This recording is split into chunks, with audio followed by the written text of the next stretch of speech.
Let's go on to what I think is a huge story and what I think is not getting enough attention is this Twitter suspends Greene account. Twitter says Greene account suspended in error.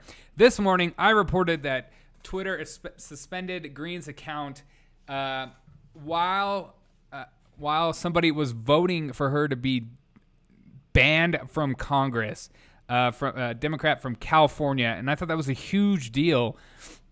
The fact that she was being an elected official, elected by the general public, by her constituents, by the people in her district, the people in her town, the people in her state, voted for her to represent them.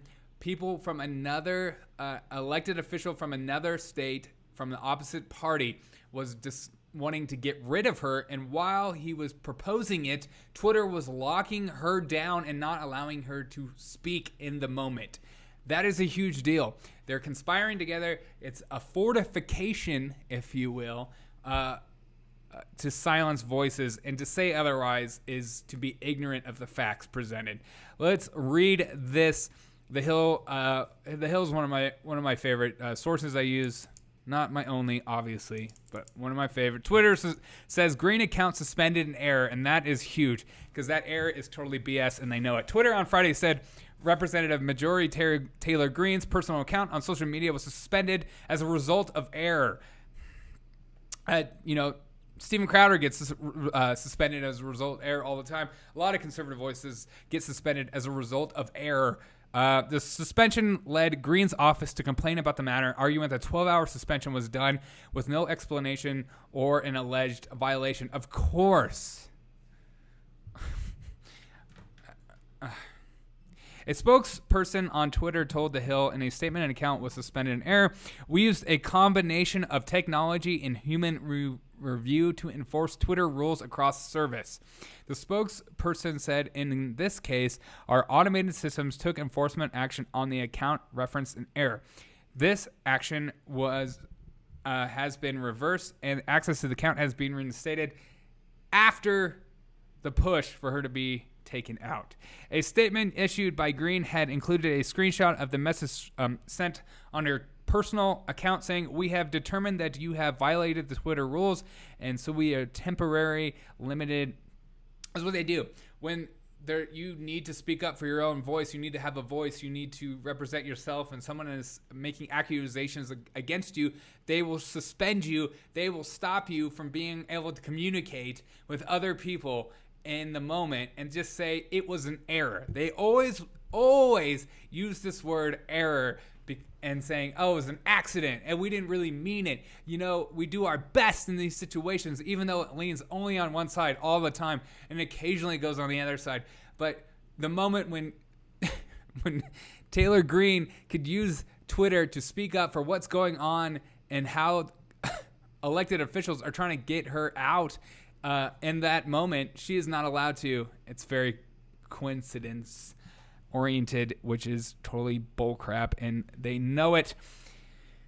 Greene's statement had linked to the timing. This is what I'm talking about. To the timing of the suspension to a resolution introduced by Representative Jimmy Gomez, Democrat of California, to formally expel Greene from Congress over her previous support for violence against Democrats. That is such a stupid statement and makes me angry. First of all, the fact that this is even being okayed, that an elected official is being disbarred, being expelled from Congress due to a difference in opinion, a difference in action, or somebody downplaying the Capitol insurrection, is ridiculous. And they know it's ridiculous. But in order for them to get more power, in order for them to become stronger, you must silence the strongest voices on the opposite side. And Greene has a very powerful voice. I don't agree with her on everything she does, but she has a very strong following, and she's a very strong-willed personality, and they don't like that. The move eliminated any possibility for Congresswoman Greene to defend her reputation, which is what I'm saying, her seat, and most importantly, the votes to the 230,000 Georgians in the 14th district on her Twitter platform. the statement from Greene said. And that's 100% true. And that was the whole point of it, was to silence her in that moment. And to say otherwise, to say it's just an error and accident, it's too much of a coincidence for it to be an error or an accident. When that bill is being introduced and her being silenced at the same time, they don't even do this stuff well. Like, you should have suspended her yesterday if you knew this bill was coming out, not while it's happening. Greene account was previously suspended in January over multiple violations of the platform's civic integrity policy. It was clear at the time which post directly led to her suspension. See, at the time, she put out stuff. They said that you violated our rules, and then they gave her information. This time, it's just by accident. And they're doing that more and more. They just did that to Steven Crowder not too long ago. They suspended his account and left the reason completely blank. And to say that this is like an accident or, just an accidental error, a human judgment error, and not purposely driven and purposely timed and meticulously calculated is ridiculous, right? So we have a Democrat majority Congress, a Democrat president, and lots of Democrats in the Senate, and the corporate minds and big tech all think the same way. It's a majority rules, and they're conspiring. They're getting together to fortify their information flow and information streams. Information is power, and to stop any kind of flow of information, whether so it negatively affects your candidates, your people you elected, is what they're doing. And they want to make sure you don't get the information.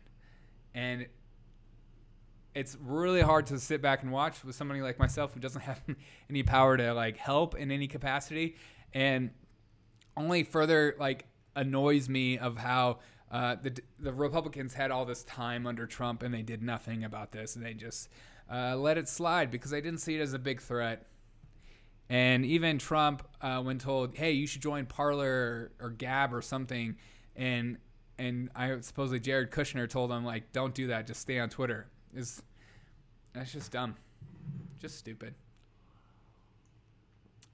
That's my big cultural thing of the week, is that voices are being silenced, and it's done out of error, but that error is too coincidental for it to be an actual error, and they know it, and you know it. Except for my liberal friends, they think it is error, or they just assume that all these Republicans or conservatives are walking around they're actually the ones walking around with victim mentality, not these people who are uplifted in the news as victims. So,